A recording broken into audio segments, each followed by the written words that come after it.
Le plus gros point négatif, c'est le temps de loisir du syndic.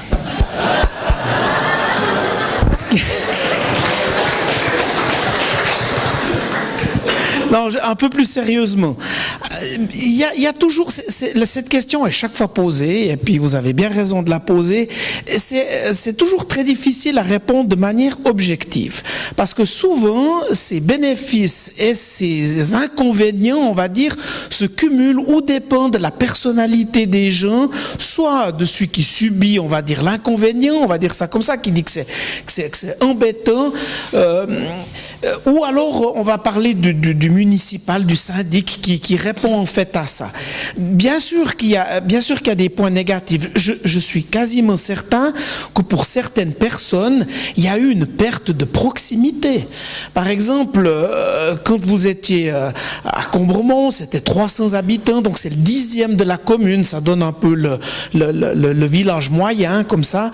Il y avait la possibilité d'aller, je sais pas, à la déchetterie, d'aller à la sortie de l'église, d'aller à la soirée de la fanfare, et inéluctablement vous alliez rencontrer un municipal.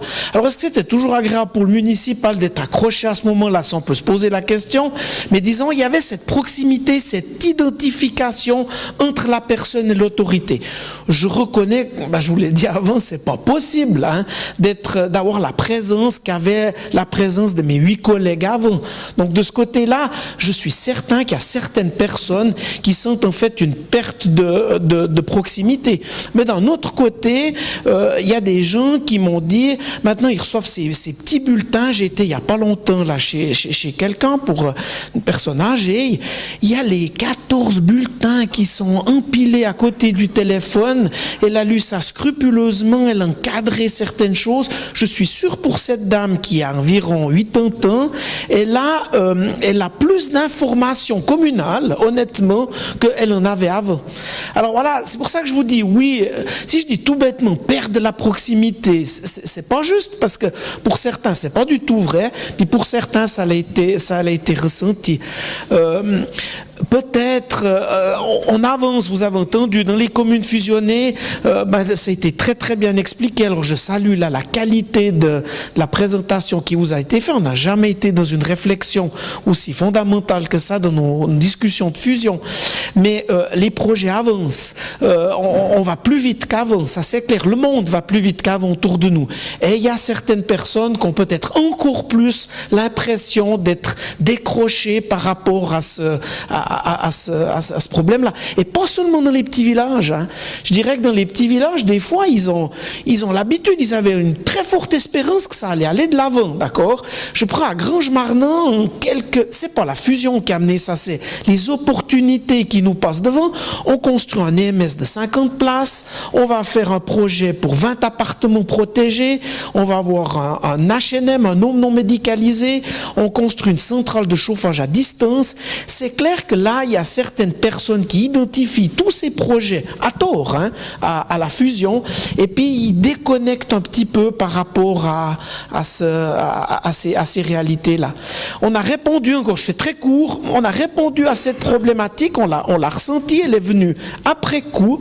On a convoqué en fin de séance de municipalité, on a 55 conseillers communaux, on a invité les conseillers communaux à participer à la demi-heure d'une séance de municipalité où on n'est plus dans les affaires confidentielles et tout, pour leur montrer le volume en fait qui était traité aujourd'hui en séance de municipalité, pour essayer en tout cas de pas décrocher, d'avoir ce contact, de montrer comment ce qu'on avance. Ça, je pense que c'est un des soucis des fusions, de bien informer les gens et de rester au contact avec le maximum de la population. C'est pas possible de le faire avec tout le monde.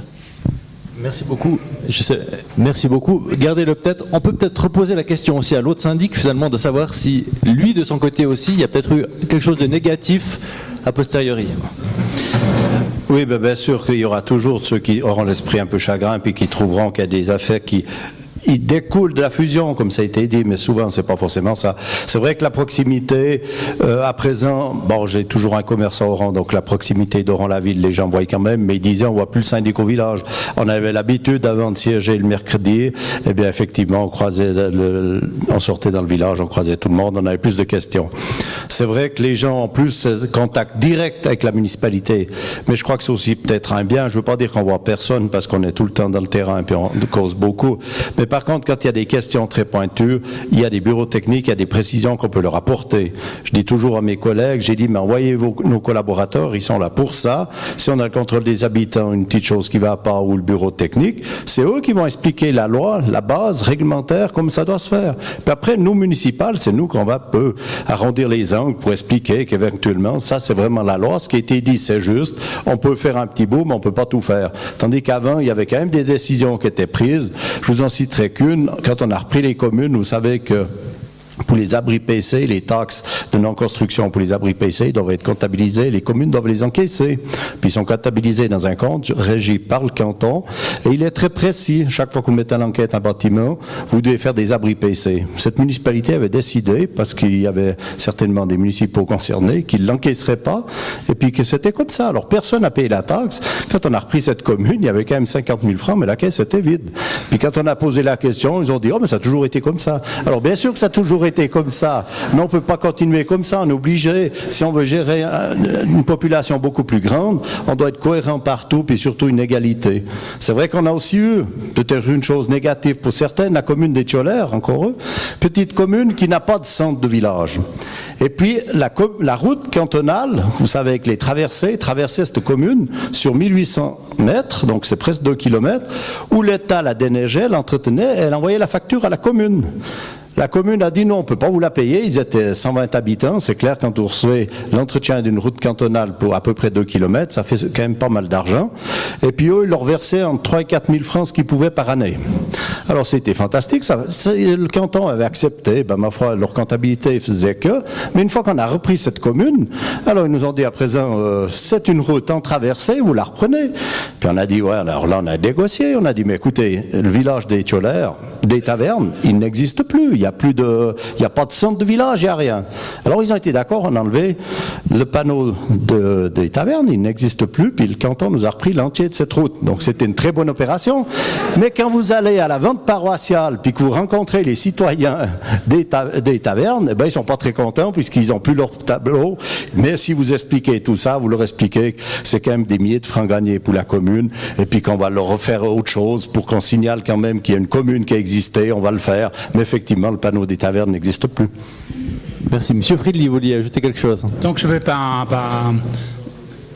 allonger, disons, le débat, mais puisque vous venez d'évoquer la fête paroissiale, j'aimerais souligner ce qui m'a impressionné maintenant dans votre projet, que le facteur religieux n'intervient pas comme un élément négatif. Souvent, nous avons dans ces questions de fusion les catholiques et les protestants et après les sécularisés qui se sont méfient. Ici, d'après tout ce que j'ai pu comprendre, un peu lire dans vos bulletins, c'est que les paroisses coopèrent, font des célébrations ensemble, pas uniquement des récréations, mais aussi donc des projets communs, et je pense que c'est un avantage formidable dans votre projet.